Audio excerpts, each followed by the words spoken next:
Hey guys, welcome to the Hollaby Homestead. So today on the homestead, we're gonna check in at the garden to see what's going on in there. And I'm gonna uncover an awesome farm find. So stay tuned.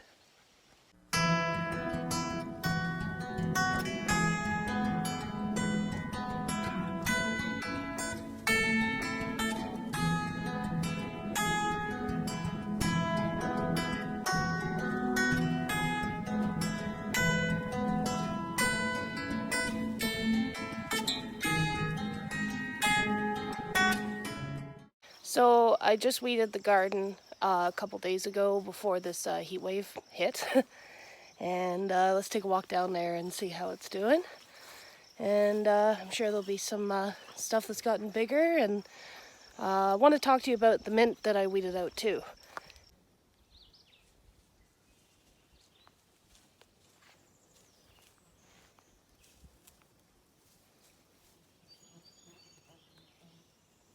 So I don't have an example to show you guys actually, but this mint that I pulled out of the garden. Now, I know I have been saying that it is good for the garden, and it is, but you have to control it. So a lot of the mint that I pulled out had like horizontal roots that were like about this long. And I had to be careful because they were disturbing the other plants, and they were probably choking out the other plants too. So I guess my advice is when you have a mint infestation like this one is, you got to really take control of it and deal with it. If it's just a little mint here and there, I don't think it's a big deal. Like I said, mint is useful, but a couple days ago I just had to take control and and get rid of it. So I pulled it out of the garden. However, it will be back, and probably in a couple weeks I'll have to do the same thing. Hopefully it won't get as bad as what it did last time. So yeah, that's what I wanted to talk to you guys about. I wish I filmed it actually, because you wouldn't believe like how long these roots were. So I just wanted to give you guys an update on some of the really noticeable things that are happening in my garden right now. Let's start with the beans. I know I'm always talking about my beans, but I'm really excited about this trellis, and I'm really excited to see when they all start growing up quite tall. But the beans have obviously gotten huge over the last few days. I've been giving them some good watering sessions too. This one here, this first one, I'd say it's about 4 feet tall now. And these little ones that I planted are doing all right. And we got flowering here. This is a smaller type of bean that I mixed in with it, so it's not going to get as big as the other ones. That one is too, but they're flowering, which means we're going to have beans soon. The radishes are almost ready. And my squash here is really happy too. It's been kind of on a growth spurt the last couple of days. All my tomatoes are kind of just trucking along here. So another thing I wanted to talk to you guys about is that even though it's really hot right now, we had frost a couple nights ago, which is really shocking to me. Thankfully, we didn't lose anything, but it was a really cold night, and actually we've been having a lot of cold nights lately. Now, from where I moved before, we were in a different planting zone. So I think that's part of it. And that's the thing about moving to a new place and starting your garden the first year, is that there's always some really unexpected surprises. Like, I did not expect to have frost in June. My Swiss chard right here is, I've already cut it down once, and it looks like it's ready for a second harvest. So it really bounced back quite fast. That's kind of the nice thing about Swiss chard.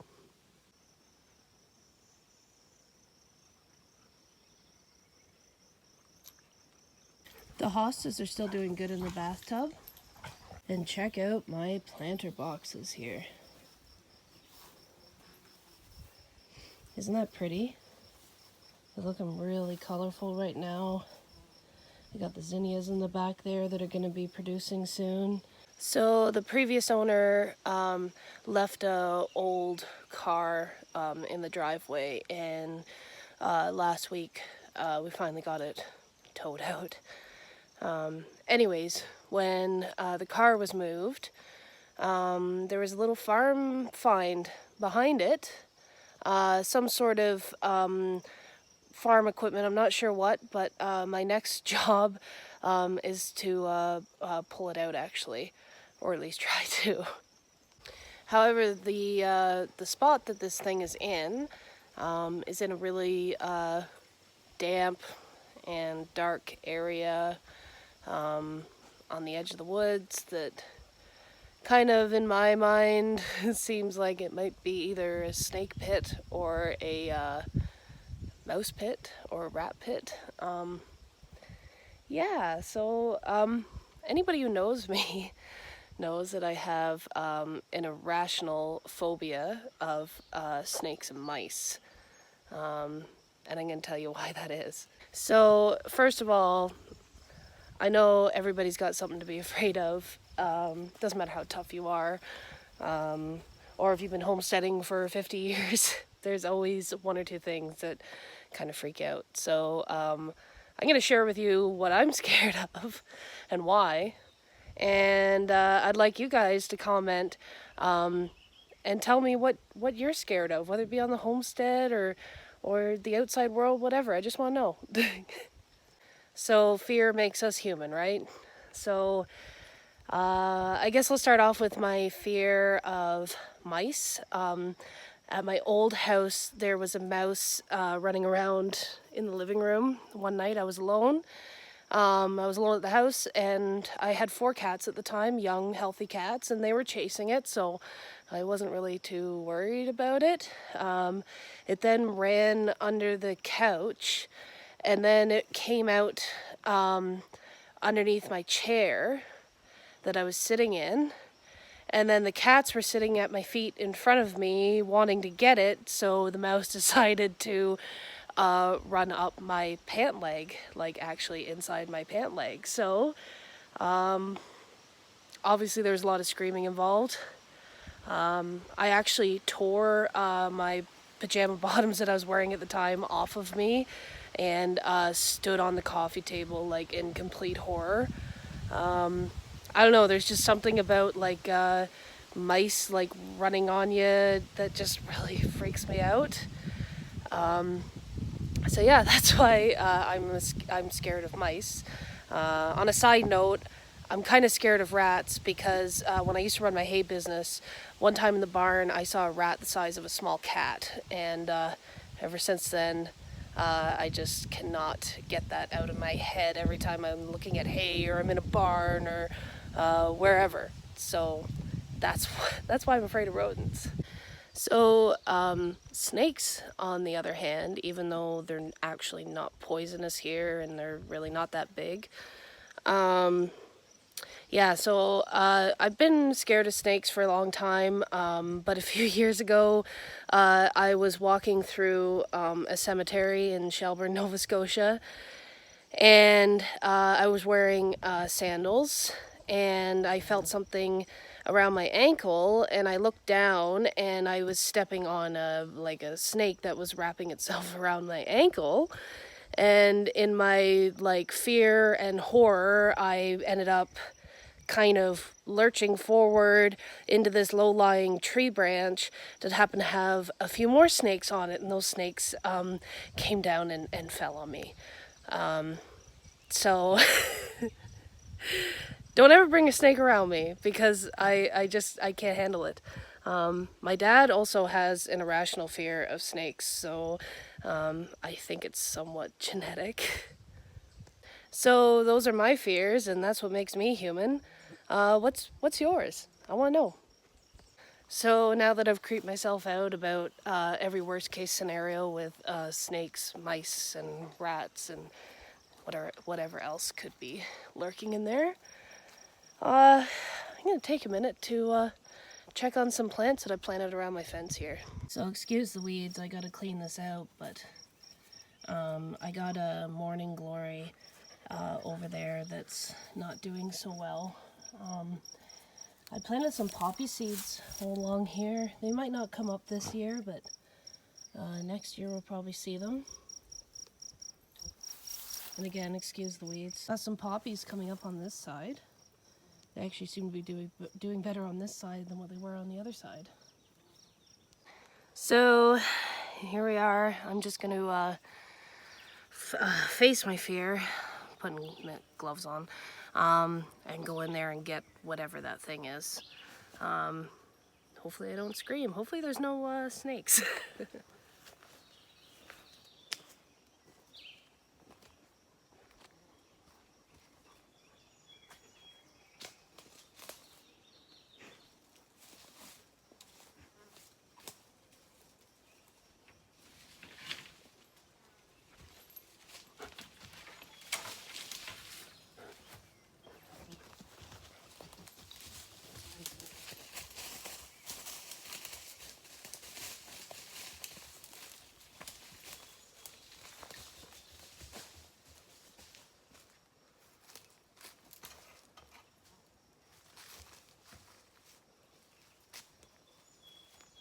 Okay, no snakes, no rodents. That's fine with me. I'm a little out of breath right now because they were a lot heavier than what I thought they would be. I probably should have pulled them out with the four-wheeler. They don't look that heavy. But yeah, I got them out on the driveway here. Let's look at them. So I hope you can see these. The lighting is kind of weird today. So that's what they're two different pieces.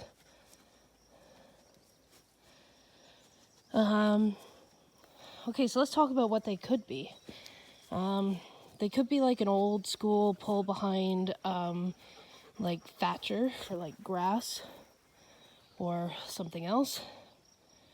They could be some sort of primitive rake or plow. The reason I'm thinking plow is because if you put the spikes down and put some rocks on them or some weight on them, you could probably plow the ground with those.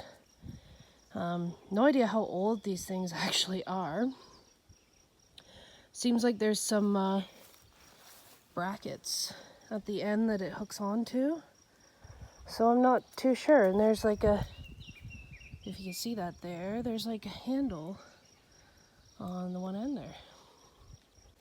So if you guys recognize this or know what it is, let me know. I'm really curious. Like I said, I don't know how old it is.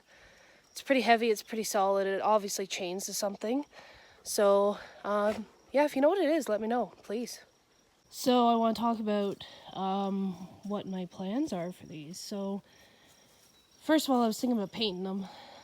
I could paint them the same color as the bathtub over there and the chairs, kind of like a Farmall red. I could either use them as a yard ornament, because I just love antique yard ornaments. That though is that they're going to be hard to cut the grass around, and the grass is just going to grow up around them. So another thought I was thinking was hanging them either inside the barn or outside the barn, and use them for tool hangers or ladder hangers or some sort of hanger. I think that'd be pretty neat. It would look pretty cool too. So I'm going to end my video here. It's pretty hot, but I'm going to try and get some gardening done. Maybe get some more things planted. I know I keep saying that. Anyways, I hope you liked our video. If you like what you see, like us on Facebook, follow us on Instagram, and subscribe on YouTube at the Hollaby Homestead. We'll see you again soon.